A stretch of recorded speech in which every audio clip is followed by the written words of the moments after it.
자, 오늘 우리가 읽은 본문은 사도 바울이 3차 전도 여행을 하는 가운데 에베소를 방문했을 때 일어난 사건을 다루고 있습니다. 사도 바울이 에베소에서 12명의 제자들을 만납니다. 여기서 제자들은 그리스도인, 성도들을 가리키죠. 유명한 질문을 합니다. 너희가 믿을 때 성령을 받았느냐? 너희가 믿을 때 성령을 받았느냐? 이런 질문을 합니다. 자, 여러분에게 한번 묻겠습니다. 자, 여러분은 성령을 받으셨습니까? 네, 1부 때는 대답을 잘 안 하시더라고요. 2부는 대답을 더 많이 하시네요. 옆에 계신 분들에게 한번 물어보시기 바랍니다. 당신은 성령을 받으셨습니까?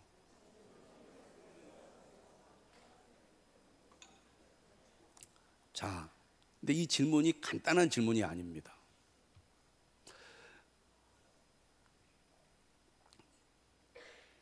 고린도전서 12장 3절에 어떤 말씀이냐면 성령으로 아니하고는 예수를 주라 할 수 없느니라. 우리가 진짜 예수님을 믿으면 성령을 받는다는 것입니다. 다시 말하면 예수님을 믿는 사람은 성령을 받은 사람들이라는 것입니다. 자, 이제 다시 한번 묻겠습니다. 여러분 예수님을 믿으십니까? 그러면 여러분은 이미 성령을 받은 줄 믿습니다. 이론상으로는 그래요. 이론상으로는. 그래서 우리가 이 말씀을 알고 믿기 때문에 나는 성령을 받은 사람입니다. 내 안에 성령님이 계심을 믿습니다 라고 고백은 합니다. 그런데 실제로 우리가 성령을 받았는지 받지 않았는지 문제는 좀 더 깊이 생각해 볼 문제라는 얘기입니다. 자, 사도행전을 가리켜서 우리는 성령행전이라고 말합니다. 성령행전. 성령이 주도적으로 사도들과 성도들을 이끌어서 복음을 전하게 했다, 그런 얘기죠. 그래서 사도행전은 성령의 역사를 생생하게 증언하고 있는 책입니다. 복음을 전할 때 사람들이 어떻게 믿고 성령을 체험하게 되었는지를 우리는 사도행전을 통해서 알게 된다는 것입니다. 그런데 사도행전을 보면 우리가 예수님을 진실로 믿으면 성령을 받잖아요. 또 예수님을 믿는 사람은 성령을 받은 사람들이라고 우리는 교리적으로 그렇게 얘기를 할 수 있지만 실제로 사도행전에서 보면 어떤 일이 일어났느냐, 믿을 때 성령을 받는 사람들도 있었고 믿은 후에 성령을 받은 사람들도 있었으며 믿었지만 성령을 받지 않은 사람들도 있었습니다. 그런데 오늘 우리가 신앙생활하고 있는 지금도 교회 안에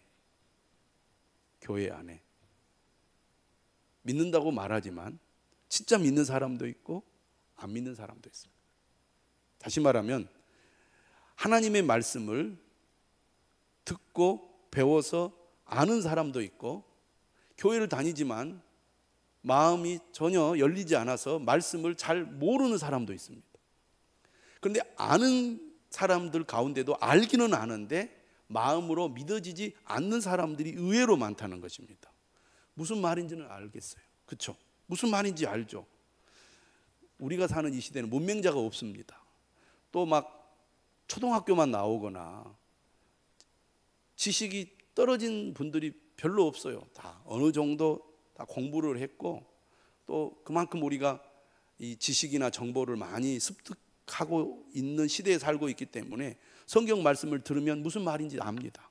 하나님이 어떤 분이시고 예수님이 누구시며 성령님은 어떤 분이신지, 믿는다는 게 뭔지, 무엇을 믿는 건지 듣고 배우면 알죠. 여기 계신 분들 다 알고 있으리라고 믿습니다. 그런데 아는 것과 믿는 것은 꼭 같지 않다는 것입니다. 알기는 알지만 정말 마음으로 믿습니까? 라고 물었을 때 아마 겉으로는 네 믿습니다 라고 말하지만 속으로는 글쎄요, 이런 분들이 많을 수 있어요. 예. 또 내용을 이해하고 믿겠다고 내가 결심하고 나는 믿습니다라고 말은 하지만 정말 마음으로부터 진짜 믿어지는 것은 아닌 사람들도 있습니다. 그렇지 않습니까? 어떨 때는 믿어지는 것 같고 어떨 때는 안 믿어지기도 합니다. 이게 참 믿음이 헷갈리는 거죠. 오늘 성경은 우리에게 뭘 말해주고 있느냐? 믿음과 성령은 불가분의 관계라는 겁니다. 성령이 없이 믿을 수 없다는 얘기입니다. 너희가 믿을 때 성령을 받았느냐?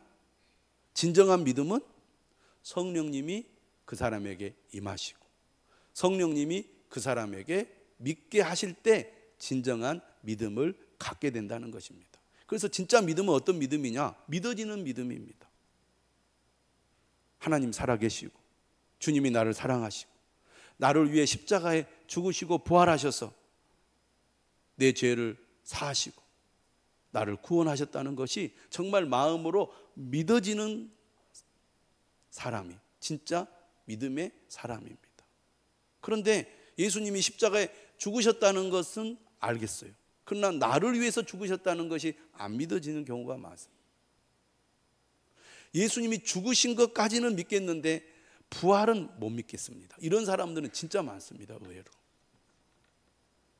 왜냐하면 우리가 말씀을 듣고 이해하는 것은 이것은 이성의 영역입니다. 이성의 영역. 지식을 이해하고 받아들이는 것은 이성의 영역인데 우리 이성의 영역으로 어떻게 사람이 죽어서 다시 삽니까? 덜 죽어서 이렇게 깨어날 수도 있고 잠깐 심장이 멎었다가 살아날 수는 있겠지만 진짜 죽었는데 어떻게 살아나며 살아났는데 어떻게 계속 살아있을 수 있습니까? 이성의 영역으로는 이해할 수 없습니다. 결코. 그러니까 잘 안 믿어지는 거죠. 특히 남자분들은 진짜 믿음 갖기가 어려운 거예요. 왜 교회에 남자분들이 적습니까? 안 믿어지는데. 여러분 우리 자신도 그렇지만 우리 자녀들은 더더욱 그렇습니다.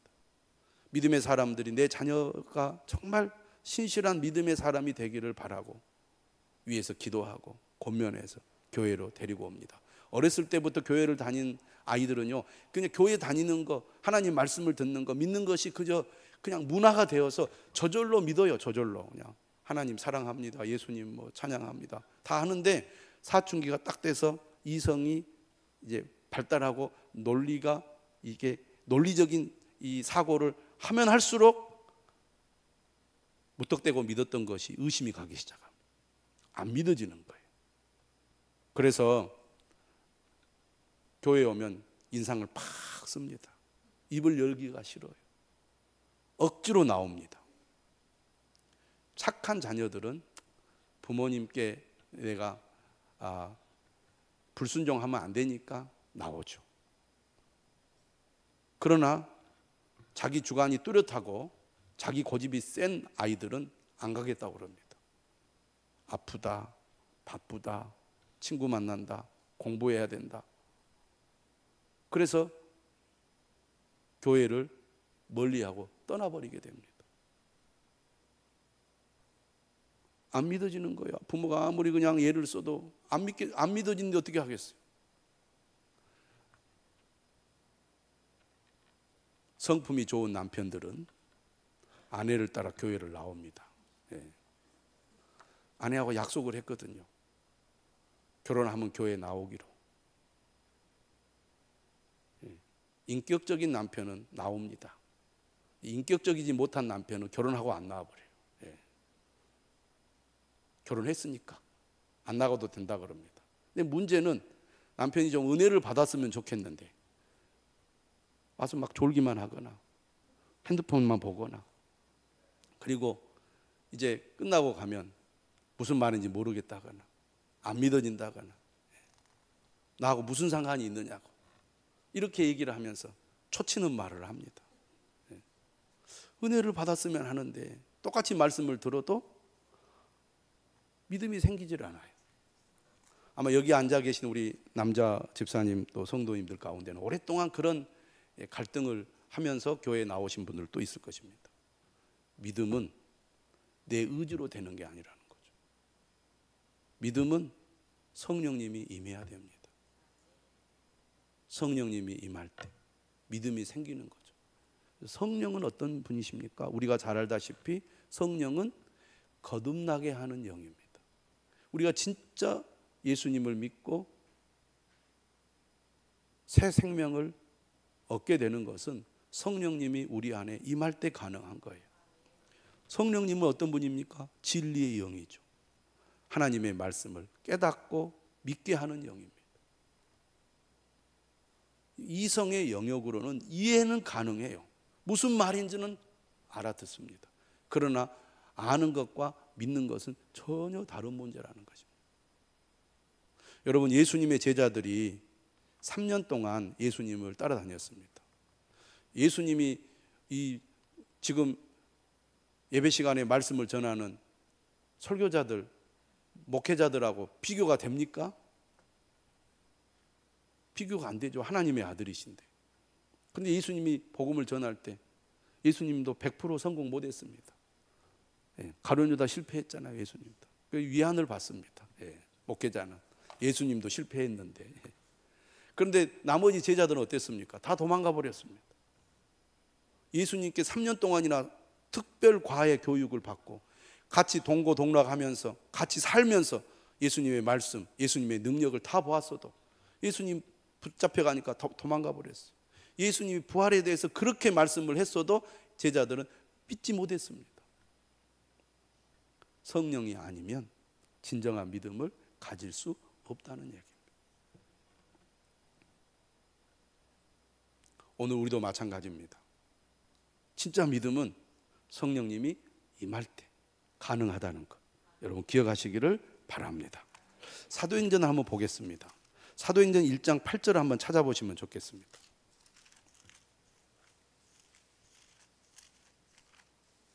이렇게 겁 많은 제자들, 이렇게 믿음 없는 제자들이 어떻게 진짜 예수님을 믿고 예수님을 위해서 살아가는 사람이 되었느냐?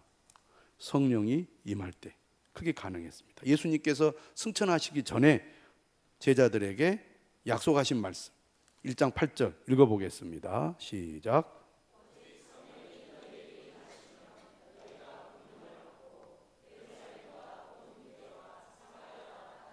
이르러 내 증인이 되리라 하시니라.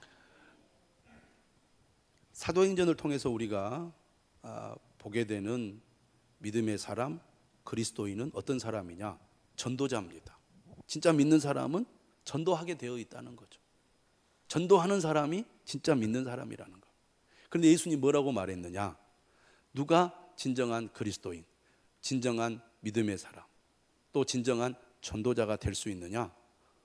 성령을 받은 사람. 성령이 임해야 된다는 거죠. 성령이 임하면 권능을 받는다는 거예요. 권능이라는 것은 강한 능력을 말합니다. 제자들은, 특히 베드로는 예수님 앞에서 큰 소리를 여러 번 쳤습니다. 그러나 막상 위험이 닥치니까 본색이 드러났습니다. 자신이 얼마나 나약하다는 것을 그가 경험하게 된 거죠. 도망가 버렸잖아요. 숨었잖아요. 거짓말했잖아요. 그런데 성령이 임하니까요, 베드로가 180도 달라졌습니다. 진정한 믿음은, 능력 있는 믿음은 성령님이 임할 때 가능하구나. 이것을 사도행전은 우리에게 잘 보여주고 있습니다.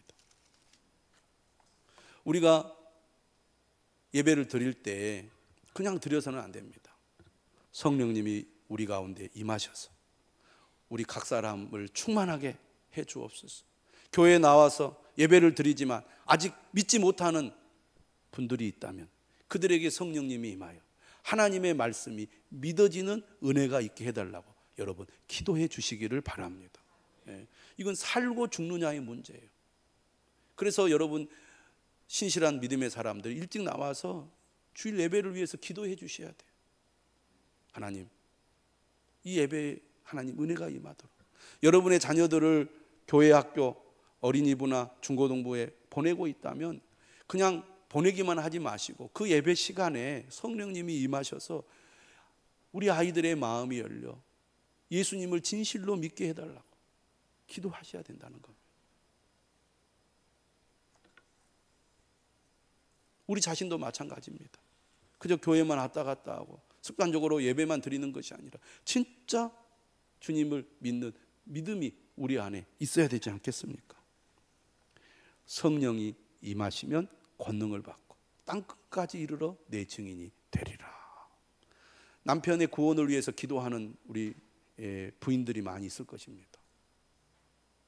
기도하셔야 돼요. 정말로 내 남편에게 성령님이 임하여 구원을 받게 해달라, 진짜 예수님 믿게 해달라, 기도하셔야 된다는 겁니다.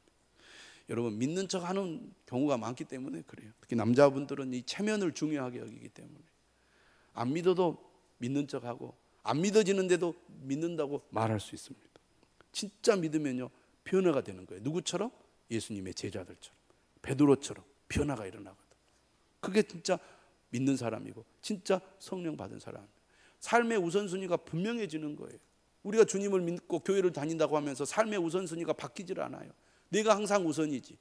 믿는다는 것은 주님이 나의 삶의 주인이 되는 거고 삶의 우선순위가 바뀌는 것인데, 그 믿음이 진짜 믿음인데 교회를 다녀도 그게 잘 안 돼요. 왜? 성령님이 그를 변화시켜 주셔야 되는데 그게 안 되기 때문에 그렇습니다. 2장을 보시기 바랍니다. 성령이 임하셨어요. 근데 성령님이 임할 때 어떤 일이 있었느냐? 1장 14절에 보면 이런 말씀이 있습니다. 여자들과 예수의 어머니 마리아와 예수의 아우들과 더불어 마음을 같이하여 오로지 기도에 힘쓰더라. 모인 무리의 수가 약 120명이나 되더라.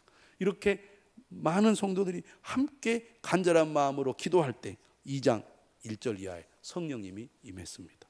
여러분, 어떻게 하면 성령님이 임합니까? 기도할 때입니다. 그래서 여러분들이 간절한 마음으로 기도해야 됩니다. 예배 시간에도 간절한 마음으로 기도해야 돼요. 찬송은 곡조 있는 기도입니다. 곡조 있는 기도. 여러분, 예배 때 그냥 아무 생각 없이 멍하게 듣기만 하시면 안 됩니다. 입만 뻥긋뻥긋 하시면 안 돼요. 정말 하나님 앞에 간절한 마음으로 우리가 찬송을 불러야 합니다. 4장 31절 한번 보십시오. 4장 31절. 4장 31절을 보시면은요, 한번 같이 읽어보겠습니다. 시작. 모인 곳이 진동하더니 무리가 다 성령이 충만하여 담대히 하나님의 말씀을 전하니라. 네. 날 때부터 걷지 못한 사람을 걷게 한 사건 때문에 사도들이 붙잡혀 갔습니다. 그리고 나서 풀려났죠. 그리고 사도들과 성도들이 함께 모여서 하나님 앞에 간절한 마음으로 기도를 드렸습니다. 그들이 기도하기를 다 마치니까 성령이 충만하게 그들 가운데 임하게 된 것이죠. 여러분, 기도할 때 성령이 임하는 줄 믿으시기를 바랍니다. 성령이 임했다. 이 말은 곧 성령님이 그 사람 가운데 들어오셔서 내주하신다, 이런 뜻입니다. 여러분, 예수 그리스도를 진실로 믿는 사람에게는 성령님이 그 사람 마음 가운데 계심을 믿으시기를 바랍니다. 성령님은 하나님의 영, 그리스도의 영입니다. 삼위일체 하나님의 제3위가 되시는 분이시죠. 이 성령 하나님이 예수 그리스도를 믿을 때 믿는 자 안에 거주하십니다. 이걸 내주라고 그래요. 그리고 이 성령님이 믿는 사람을 온전히 지배하고 다스리는 것을 가리켜서 충만이라고 말합니다. 능력은 어디에서 나옵니까?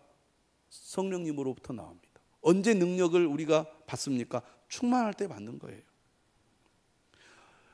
사도행전을 보면 처음 유대인들에게 성령님이 임해서 그들이 성령의 권능으로 복음을 전하게 됩니다. 그런데 8장에 보면 이제 그들이 유대인이 아닌 사마리아 사람들에게 하나님의 말씀을 전하죠. 8장 14절을 보시기 바랍니다. 8장 14절에 보면 사람들이 박해 때문에 흩어져서 사마리아에 복음을 전했을 때 사마리아 사람들이 하나님의 말씀을 받게 됩니다. 여기서 하나님의 말씀을 받았다는 말은 그들이 믿음을 갖게 되었다는 말입니다. 그런데 믿음을 갖게 되었지만 성령을 받은 것은 아니었어요. 그래서 베드로와 요한이 파송이 되어서 사마리아에 가게 되고 그들을 위하여 성령 받기를 기도하자 그들이 성령을 받게 된 것입니다. 그게 17절 말씀이에요. 이처럼 유대인만이 아니라 사마리아 사람들에게도 성령이 임했습니다. 하나님의 말씀을 믿었지만 그들이 아직 성령을 받지 못했고 성령 받기를 간절히 기도하고 안수했을 때 그들이 성령을 받게 된 것이죠. 이 복음이 사마리아를 넘어서서 이제 이방인들에게 성령이 복음이 전해집니다. 10장 44절 45절을 한번 읽어보겠습니다. 시작. 베드로가 이 말을 할 때에 성령이 말씀 듣는 모든 사람에게 내려오시니 베드로와 함께 할례 받은 신자들이 이방인들에게도 성령 부어주심으로 말미암아 놀라니. 할례 받은 신자들은 유대인 그리스도인을 가리킵니다. 이 본문을 보면 이방인들도 예수님을 믿습니다. 이방인들도 성령을 받았습니다. 어떻게 그들이 성령을 받았느냐? 44절에 보니까 하나님의 말씀을 들을 때 성령이 임했다는 거예요. 자, 사도행전을 보면 언제 성령이 임했느냐? 첫 번째는 기도할 때 성령이 임했습니다. 우리가 간절히 기도하면 성령이 임해요. 두 번째, 언제 성령이 임했느냐? 10장 44절에 보면 하나님의 말씀을 들을 때 성령이 임했습니다. 여러분들 기도해 주시기를 바랍니다. 이 시간 우리가 하나님의 말씀을 들을 때 아직 믿음이 없는 사람들의 마음에 성령님이 임하여 하나님의 말씀이 믿어지고 예수님이 우리의 주님이심이 믿어지는 그런 은혜가 임하도록 기도해 주시기를 바랍니다. 성령이 말씀을 듣는 모든 사람에게 내려오셨어요. 임했다는 것입니다. 그리고 이방인들에게 성령을 부어주셨어요. 그러자 그들이 성령으로 충만해지게 된 것입니다. 성령을 받으면 변합니다. 어떻게 변했느냐? 46절, 10장 46절 이렇게 되어 있어요. 이는 방언을 말하며 하나님 높임을 들음이러라. 우리가 성령을 받기 전에는 자신을 높이고 자랑했다면 성령을 받게 되면 하나님을 높이는 사람으로 바뀌게 된다는 겁니다. 삶의 목적이 하나님 영광으로 바뀐다는 것이죠. 성령 충만할수록 하나님의 영광을 구하는 사람이 된다는 것입니다. 할렐루야. 진짜 믿는 사람은 성령을 받은 사람이고 성령을 받은 사람은 삶의 목적, 삶의 가치가 완전히 달라집니다. 그러니까 교회를 다녀요. 이성이 작동해서 하나님의 말씀을 이해하고 그 말씀을 내가 믿을 거야, 내가 믿겠습니다 라고 결단해서 믿지만 진짜 성령이 임하여 믿어지는 은혜가 임하지 않으면 삶의 목적, 가치가 잘 안 바뀐다 그 말입니다.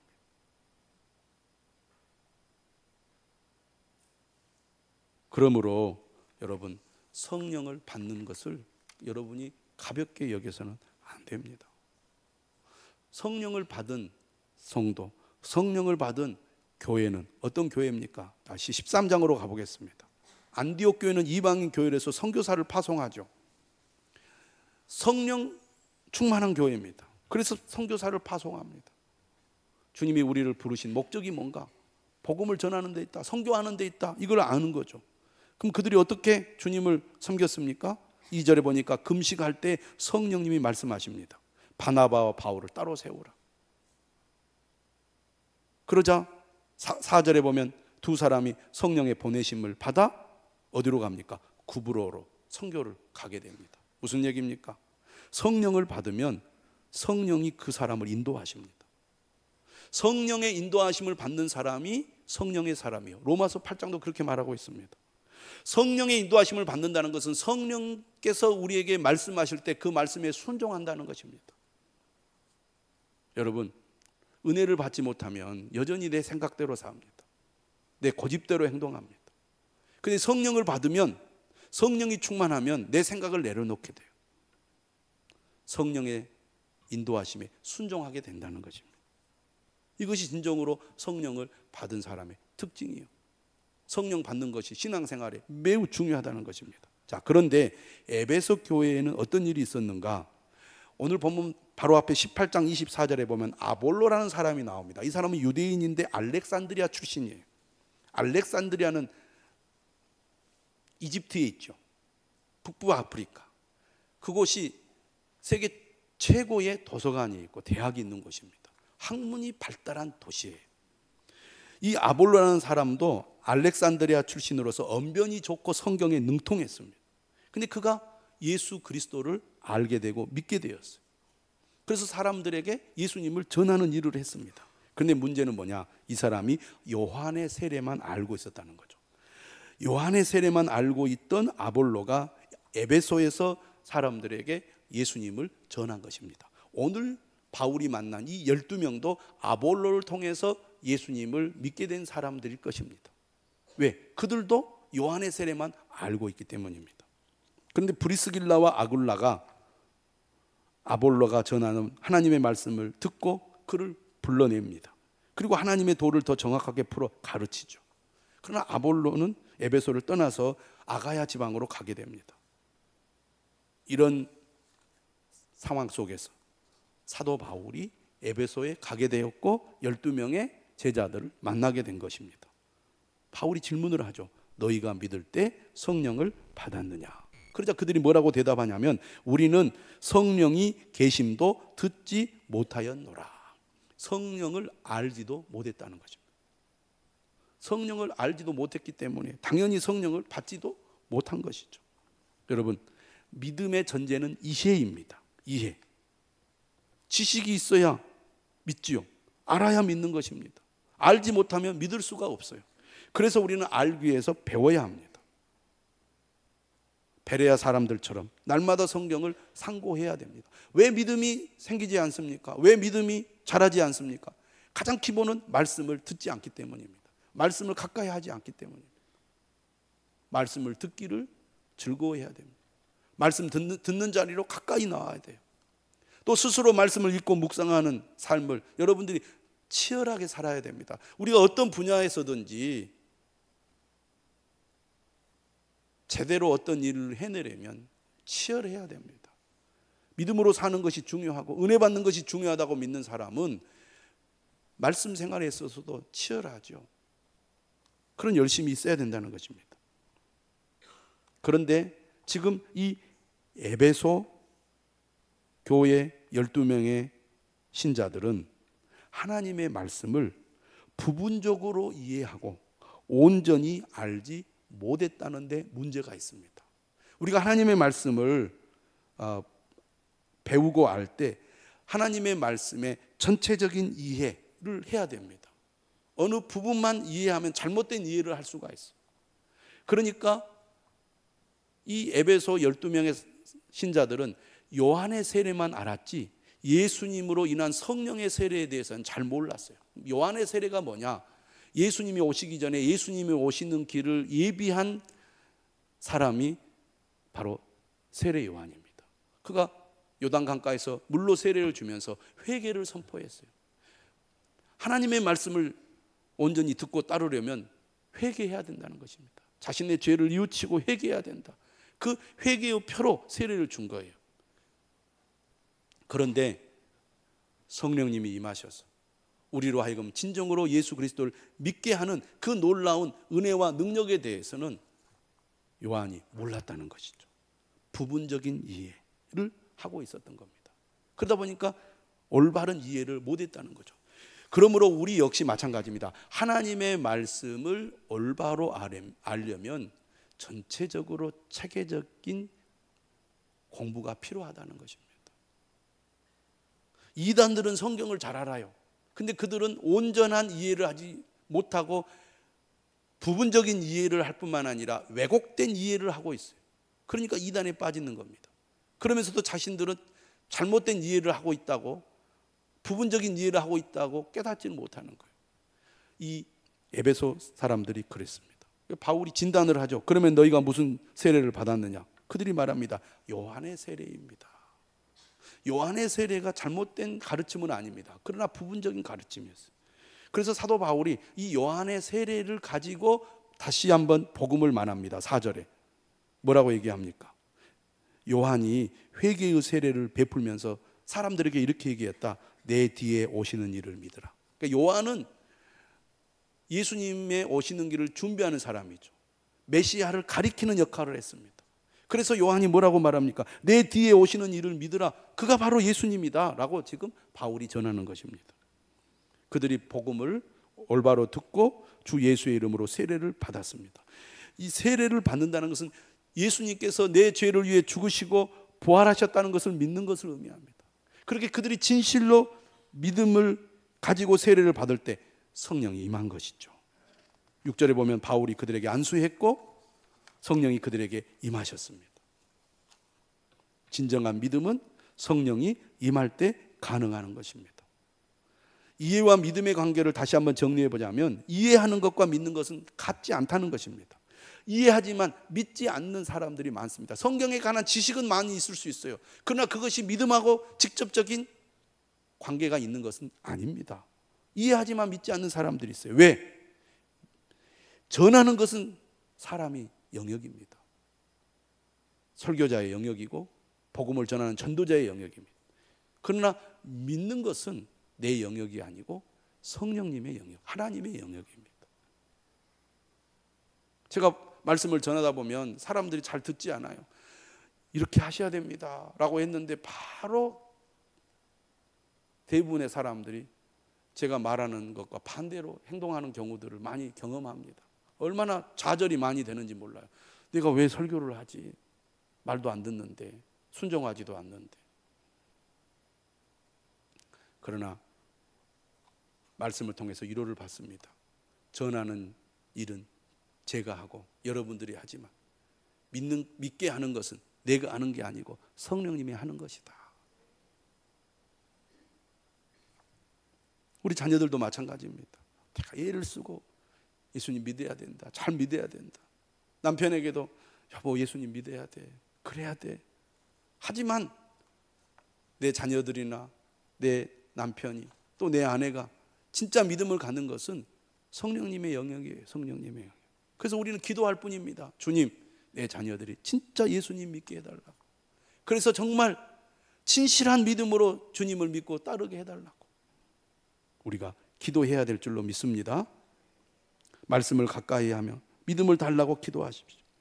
열매가 맺혀지지 않는다고 낙심하지 말고 주님이 역사하도록 기도하는 여러분들이 되시기를 바랍니다. 성령이 임하면요 변해요. 성령이 임해야 확신을 갖게 되는 것입니다. 성령이 임하면요 주님의 은혜와 말씀을 사모하는 사람으로 바뀝니다. 표정이 달라져요. 행동이 달라집니다. 찬송가 453장에 예수 더 알기 원하네. 크고 더 넓은 은혜와 대속해 주신 사랑을 간절히 알기 원하네. 그런 은혜가 성령이 임할 때 가능한 것입니다. 성령이 임해야 자아가 깨집니다. 우리의 고집, 우리의 교만이 성령이 임할 때 깨지는 거예요. 진정한 믿음은 내가 부서져야 되거든요. 내가 부서져야 돼. 내가 부서져야 겸손해지고 내가 부서져야 주님이 나를 사용하셔서 능력 있는 성도가 되는 것입니다. 그리고 하나님의 영광을 구하는 삶으로 바뀌는 거예요. 내가 하는 일 좀 더 잘 되기를 바라서 교회를 나오는 것은요 이건 어린아이 신앙일 때입니다. 진짜 은혜 받고 믿음을 가지면 그게 아니구나. 하나님의 영광을 위해 사는 것이 복된 삶이고 참된 삶이구나. 내가 주님의 영광을 위해 살아야 되겠다. 나는 더 감춰지고 주님만이 드러나는 그런 삶을 살아야 되겠다. 이런 은혜가 성령이 임할 때, 성령이 충만할 때 가능하게 되는 것입니다. 그런 은혜가 저와 여러분들에게 있기를 주님의 이름으로 축원합니다. 찬송.